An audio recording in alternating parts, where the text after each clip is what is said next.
Olá, bom dia, tudo bem?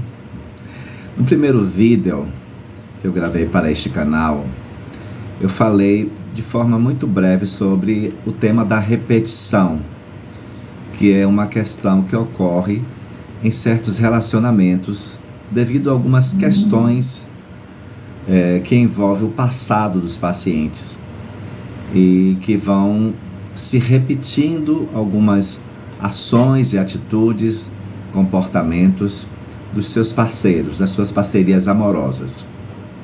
Eu farei um outro vídeo aprofundando um pouco mais este assunto, mas hoje, basicamente, eu vou falar um pouco sobre a biografia de Freud.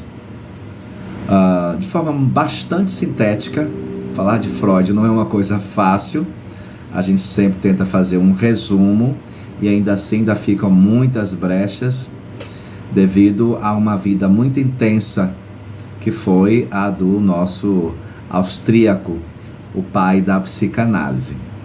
E por que eu resolvi colocar entre o primeiro vídeo e o terceiro vídeo, que vai falar sobre a repetição, a biografia de Freud? Para a gente poder se situar um pouco dentro desse edifício que é a psicanálise, tá? Então você vai entender a repetição, você precisa fazer um atrelamento com o que é a psicanálise, para você entender também como é feito esse tratamento, ok?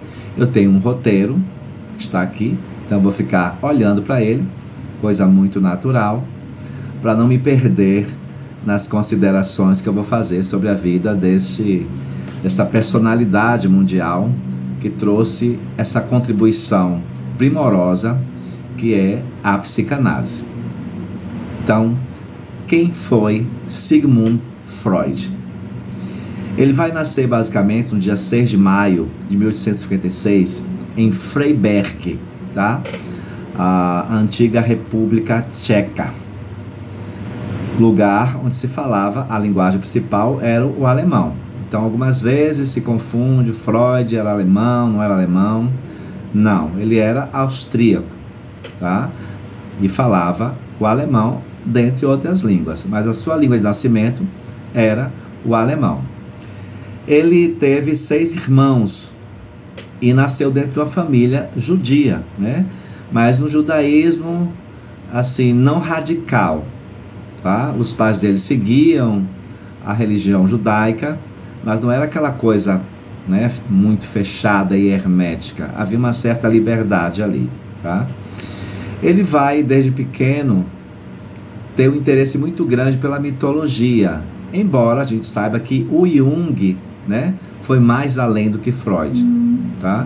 Mas Freud teve um interesse inicial e também ao longo de sua vida, e também ao lado da filosofia, ele também teve um interesse pelo catolicismo, embora não tivesse se tornado um católico, mas porque existia na sua família uma ama, né? uma empregada que tomava conta das crianças, um costume muito comum naquele período, no século XIX, e ela era uma católica fervorosa.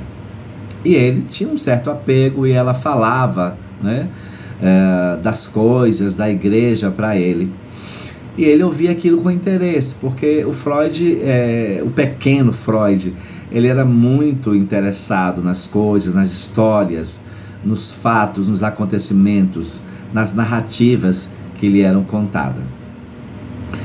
Nessa fase da infância dele, deixa eu passar aqui o cursor, ele vai ter uma fantasia de vingança, tá?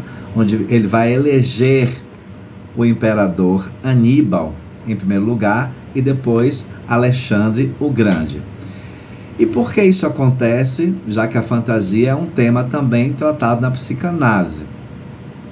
Porque ele sempre teve algo especial em relação à figura paterna e materna também.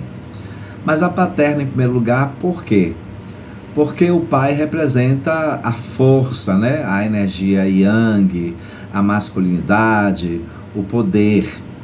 E em certa ocasião, o Freud estava passeando com o pai em uma rua e andavam sobre uma calçada.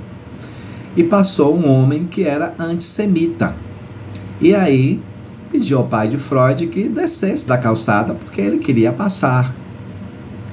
E o pai de Freud teve uma atitude não tão assim imperativa, quase obedecendo ao homem, ainda ficou titubeando, e conta-se em algumas biografias que este homem irritado pegou o boné do pai de Freud e jogou para a rua justamente para que ele pudesse descer da calçada.